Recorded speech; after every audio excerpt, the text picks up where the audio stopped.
Well, today's video is going to be about a topic that I've kind of addressed before, but not really gone into a great detail about. So today I'd like to take a little bit of time and discuss the topic of connections and what that looks like from possibly both sides of the spectrum.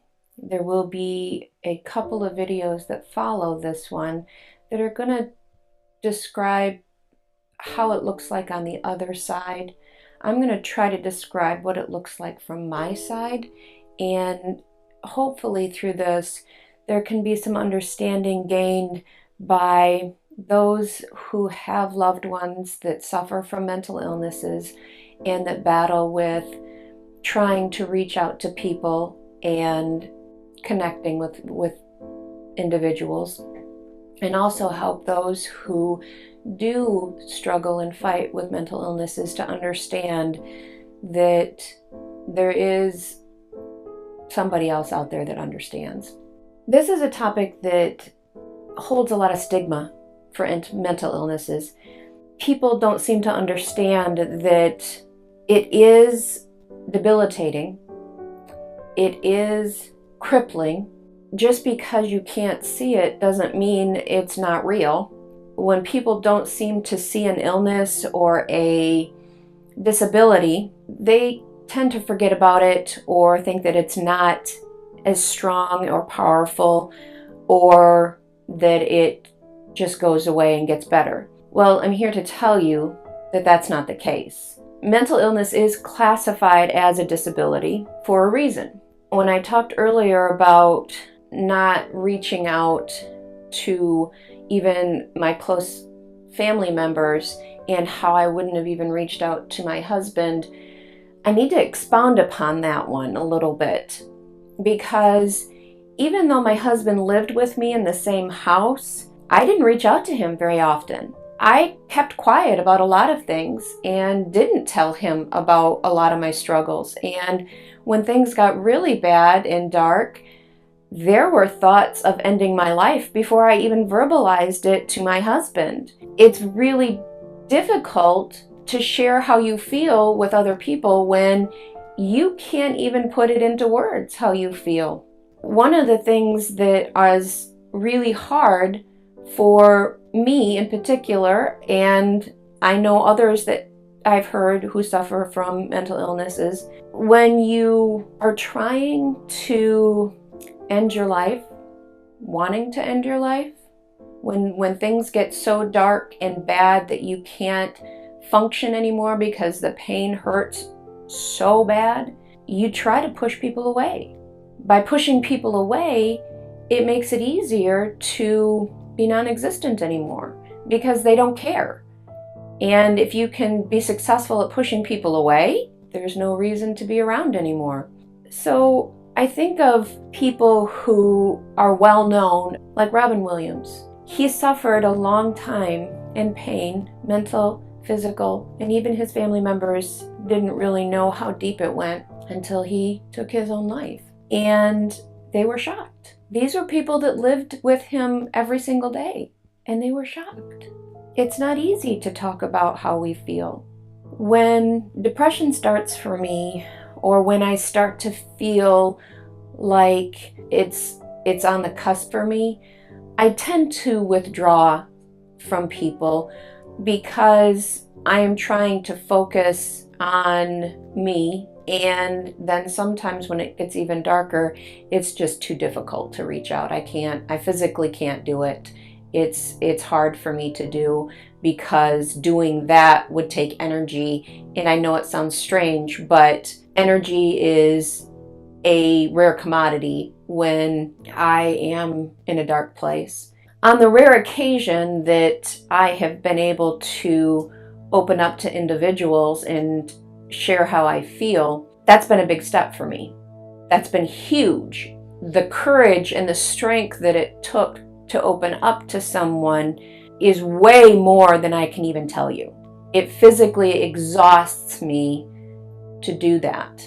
It's a scary thing for me to actually open up and tell somebody what is really going on, because I have a notorious past with doing that with individuals, and then they act like I don't even exist anymore.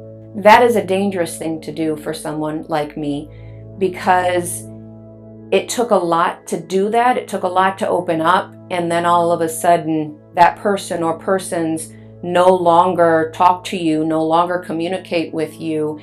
It makes your mind really start to spiral down some more, because that's proof right there that people don't care.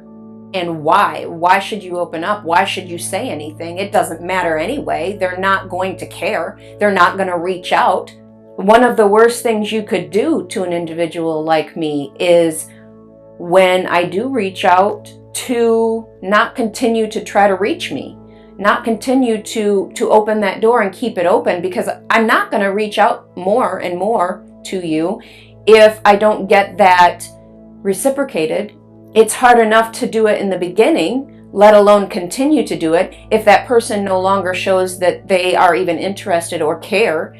A simple, "How are you doing?" or just, "I'm thinking of you," goes a long way to keep that door open. But people get scared, because I might be real with them. I might actually tell them how bad it is and how low I am. And then what do you do with it? What do I say to them? How do I react to them? A perfect way to react is listen. Listen to them when they talk to you. Hear what they're saying. That's powerful. Sometimes that's all we want. We just want somebody to listen. That's it. Or somebody to just sit with us. Maybe we don't want to talk, but maybe we just want somebody to sit in the same room with us. I've had somebody do that before. I didn't want to talk. I didn't want to say anything. And she was okay with that. And she said, "I'm just going to sit here with you. I'm just going to sit here." And we sat there.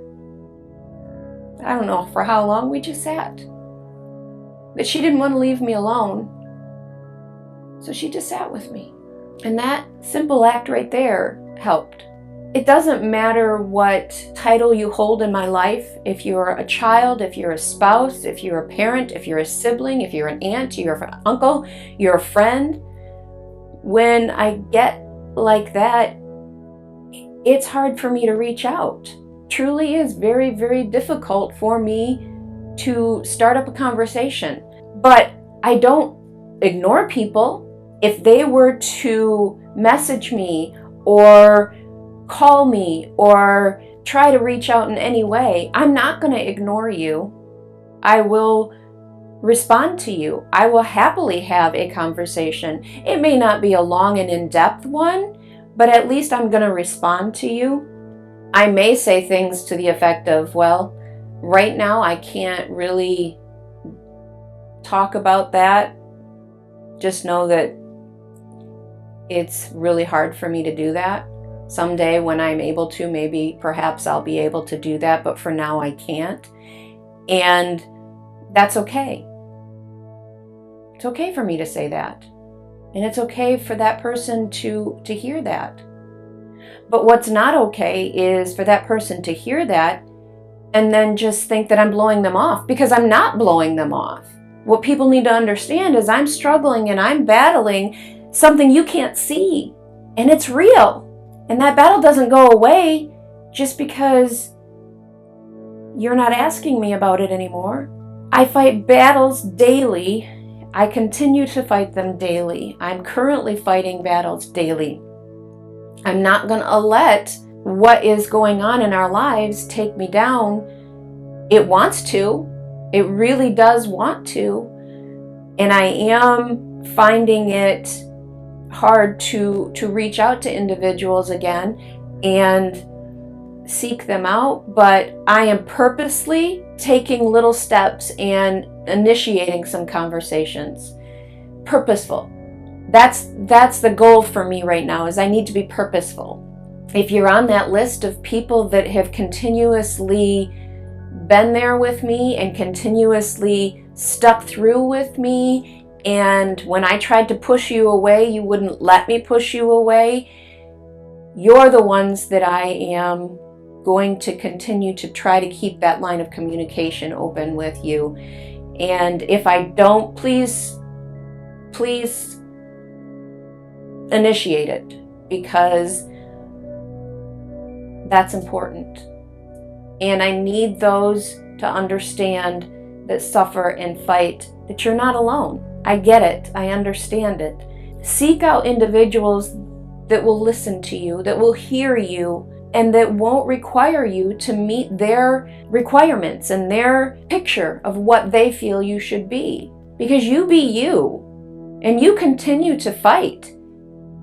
But find those individuals that will stick with you and fight with you the entire way, that won't walk away from you when you start to get real with them, that won't ignore you when you beg them to please don't ignore you. They are out there. They do exist. And for those of you who have heard from individuals like me, don't ignore them. Please, I'm begging you, don't ignore them. Because you do more damage when you ignore them than just to say hi or I'm thinking of you. That's all you need to say. So you'll see a few videos coming up soon of some individuals that are going to give you their perspectives on what it was like on the other side when I was in the darkest parts of my battles. They're important to listen to, and I hope that you gain some understanding and help from these videos. Thanks so much.